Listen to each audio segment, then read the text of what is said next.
म्हणतो.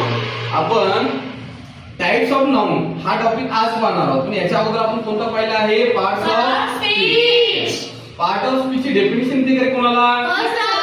चला सामूहिक सांगा बरं. In order to study language all words are divided into classes और categories. Then is called part of speech.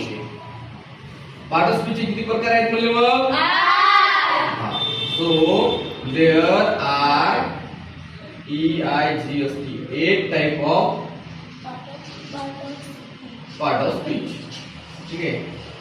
तर याच्यामध्ये पार्ट ऑफ स्पीचचा म्हणजे शब्दाच्या जातीचा पहिला जो भाग आहे त्याला आपण काय म्हटलं आहे? नाउन म्हटलं. नाउनला मराठीमध्ये काय म्हणतात रे? बरं, नाम म्हणजे काय मराठीमध्ये कोण सांगू शकेल? डेफिनेशन. व्यक्ती, वस्तू, प्राणी, पक्षी इत्यादीच्या नावाला आपण ठिकाणी इत्यादीच्या नावाला नाम असे म्हणतात. बरोबर आहे. इंग्लिश मध्ये आपण म्हणलं तर noun is the name of person place or thing. Noun is the name of person place or thing. बरोबर आहे. प्राणी, पक्षी, वस्तू म्हणजे कोणत्याही नावाला आपण नाम म्हणू शकतो. कोणत्याही नावाला नाम.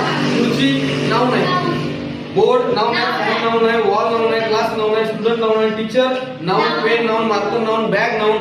जिवंत असो का निर्जीव असो कोणत्याही वस्तूच्या नावाला आपलं काय म्हणायचं आहे? नाव म्हणायचं आहे. तर नावाचे काही प्रकार पडले आहेत. टाइप्स ऑफ नाउन नावाचे काही प्रकार पडले आहेत.